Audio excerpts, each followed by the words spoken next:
বলেন, "দাদা আমার মেয়ের বিয়েটা দেখেন তো কত দূরে হবে?"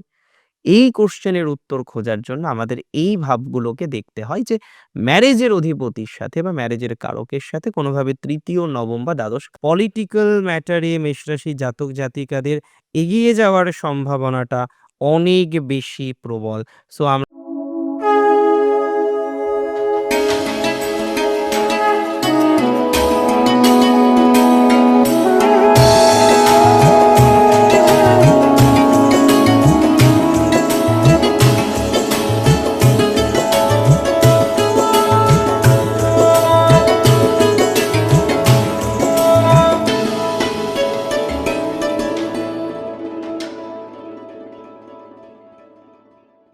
নমস্কার।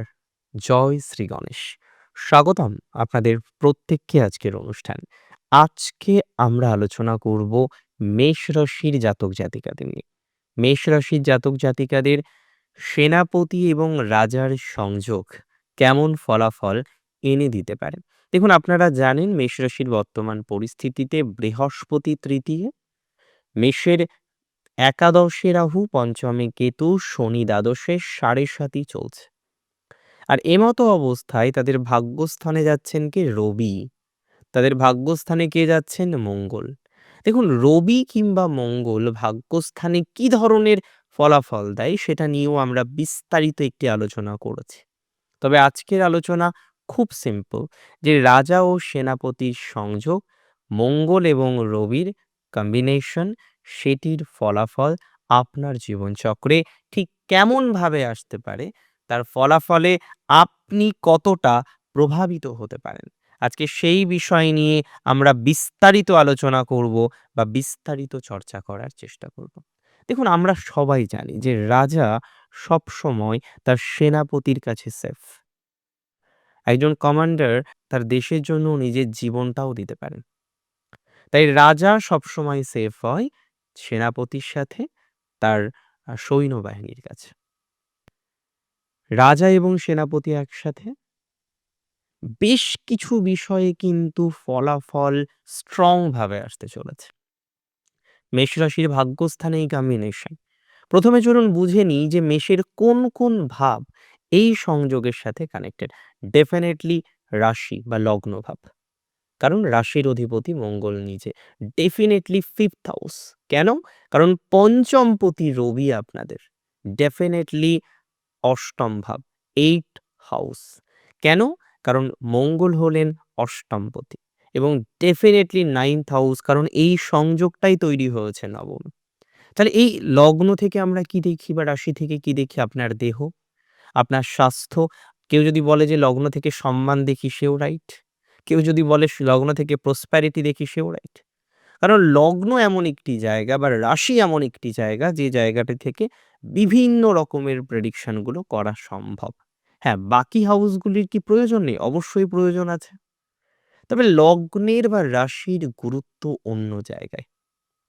এবার একটা কথা বুঝুন, একটা কথা বোঝার চেষ্টা করুন।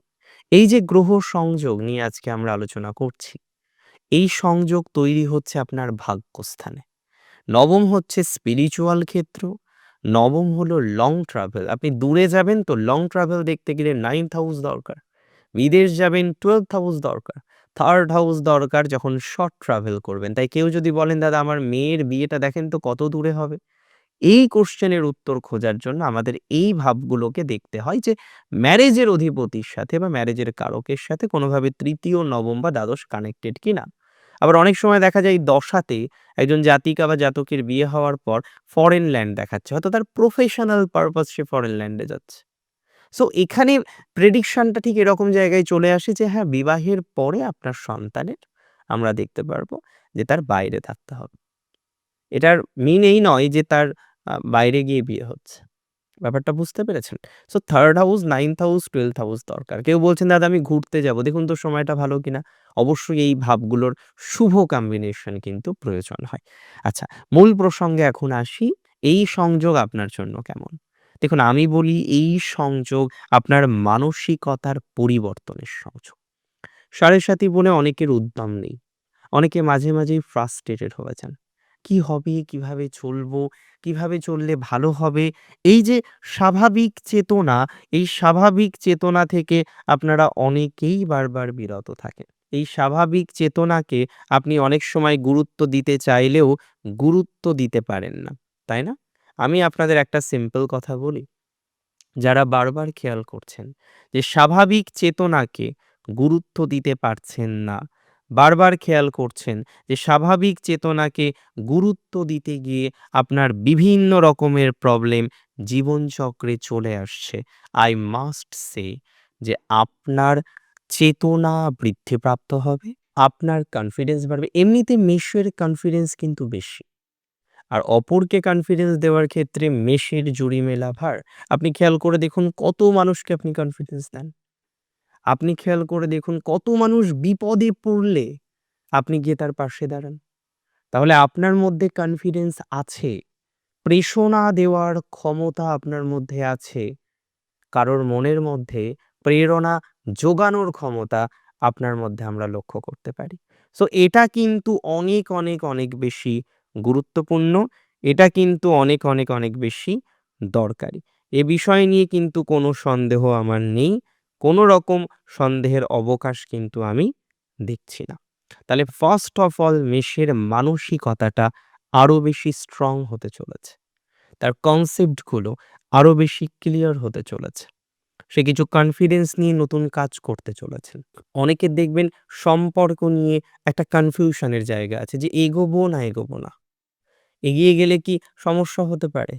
অন্যান্য ধরনের কি একটা কন্ট্রাডিকশন আসতে পারে? এরকম নানা প্রশ্নের মধ্যে আপনাকে বারবার পড়তে হচ্ছে। তো যারা এরকম প্রশ্নের মধ্যে পড়ছেন, যাদের এরকম জটিলতার জায়গা আছে, যারা এই সকল বিষয় নিয়ে কনফিউজড, তাদের পজিটিভিটির মাত্রাটা অনেকটাই বৃদ্ধিপ্রাপ্ত হবে। Take my surety, take my assurity. এই জায়গাটা নিয়ে আমরা ভালো ফলাফল পাবো। এই জায়গাটা নিয়ে আমরা সুস্থ স্বাভাবিক ফলাফলকে এক্সপেক্ট করতে পারি। আমি মনে করি বহু মেষ একটু দূরে যাওয়ার চেষ্টা করছিলেন। দূরে যাওয়ার ক্ষেত্রে একটা বাধা আসছে। দূরে যাওয়ার ক্ষেত্রে একটা সমস্যা হচ্ছে। দূরে সেটেলড করতে পারছেন না। পরিকল্পনা করছেন, কিন্তু পরিকল্পনাকে বাস্তবায়িত করতে পারছেন না। দূরে গিয়ে যে আপনার সেটেলমেন্টটা করবেন, সেটা আপনি করতে পারছেন না। আর এই জায়গাটায় আমি মনে করি আপনার পজিটিভিটি বাড়বে বৈকি, কমবে না। এই জায়গাটায় আমি মনে করি আপনার ডেভেলপমেন্ট বাড়বে বৈকি, কমবে না। সো কোনো না কোনোভাবে আপনার ডেভেলপমেন্টের সম্ভাবনাটা আমরা অন্ততপক্ষে দেখতে পারবো।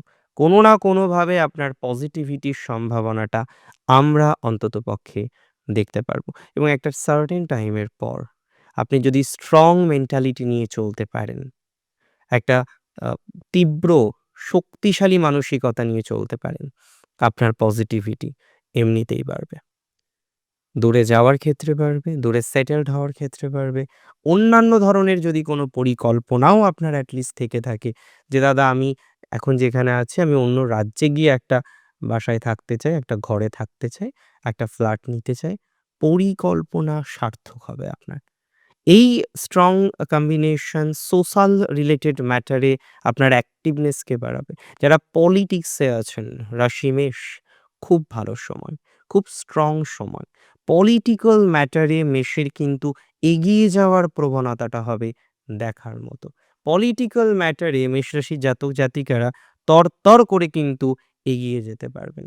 পলিটিক্যাল ম্যাটারে মেষ রাশির জাতক জাতিকাদের এগিয়ে যাওয়ার সম্ভাবনাটা অনেক বেশি প্রবল। সো আমরা এই বিষয়ে সাকসেসফুল হওয়ার দিকেই এগোবো। That's for very, very, very sure. Political ম্যাটারে সাকসেস হওয়ার টেনডেন্সি অনেক, অনেক, অনেক বেশি রয়েছে। এবং কিছু, কিছু ক্ষেত্রে আমি বলে দিই, যাদের গৃহজ সমস্যা, বাড়িতে সমস্যা, নতুন একটা সেপারেট বাসস্থান নির্মাণ করতে চাইছেন, কিন্তু কোনো না কোনোভাবে সেই বাসস্থান নির্মাণ করতে পারছেন না। কোনো না কোনোভাবে সেই স্টেবিলিটির জায়গাটা নির্মাণ করতে পারছেন না। I can make you the surety and assurity both যে আপনার পজিটিভ ভাইবস অনেকটাই বৃদ্ধিপ্রাপ্ত হতে পারে। আপনার ডেভেলপমেন্টের জায়গাটা অনেকটাই তৈরি হতে পারে। পলিটিক্সে গ্রোথ যেমন আছে, সম্মান প্রাপ্তির ক্ষেত্রে গ্রোথ আছে। আপনি হঠাৎ করে দেখা গেল যে কোনো একটা অযাচিত বিষয়ে আপনি কানেক্টেড ছিলেন। হঠাৎ করে কোনো রকম পরিকল্পনা নেই, আপনাকে একটা পদ বা একটা ডেজিগনেশন অফার করা হলো। তাহলে এই সংক্রান্ত বিষয়ে আপনি কিন্তু মোর অর লেস একটা ধনাত্মকতা পেতে চলেছেন। যে একটা পদ প্রাপ্তির জায়গা হলো, একটা অন্যান্য ধরনের বিষয়ে ডেভেলপমেন্টের জায়গা হলো, বা ফাইনালি আপনার কিন্তু একটা পজিটিভ ভাইবস বৃদ্ধিপ্রাপ্ত হওয়ার সম্ভাবনাটা আমরা কিন্তু এক্সপেক্ট করতে পারছি, আমরা কিন্তু লক্ষ্য করতে পারছি। এই নিয়ে কোনো ডাউট আমার নেই, কোনো সন্দেহ আমি অন্ততপক্ষে প্রকাশ করছি না, এবং আমি মনে করি এই সকল বিষয়ে আপনার ইমপ্রুভমেন্টের জায়গাটা অনেক, অনেক, অনেক বেশি তৈরি হতে পারে। রবি রাজা এবং মঙ্গল সেনাপতি, দুটো প্ল্যানেটের অবস্থান ডিরেকশনটাকে সঠিক করাবে, স্ট্রং মেন্টালিটি প্রোভাইড করবে। আপনার যে এগিয়ে যাওয়ার মেন্টালিটি, যে অফিসে আপনাকে একটা আলাদা দাম দেওয়া হোক, কাজের জায়গায় আপনাকে একটা আলাদা দাম দেওয়া হোক, আপনার প্রতিভা অনেক বেশি যে কারণে আপনি এগিয়ে যেতে চান, এগিয়ে যাওয়ার মেন্টালিটি বেশি, সেটা নিয়ে আপনি কাজ করতে চান। এবার দেখবেন আমার কথা মিলিয়ে নেবেন, সেই সংক্রান্ত বিষয়ে আপনার একটা বিস্তর পজিটিভিটি প্রাপ্তির সম্ভাবনা লক্ষ্য করছি বা লক্ষ্য করা যায়। দিন শেষে ভালো থাকতে হবে আপনাকে। ভালো থাকুন, সুস্থ থাকুন, স্বাভাবিক থাকুন। আর আজকের অনুষ্ঠান এখানেই শেষ করি। শ্রী গণেশের চরণে আপনাদের প্রত্যেকের জন্য মঙ্গল কামনা করে অনুষ্ঠান শেষ করছি। জয় শ্রী গণেশ।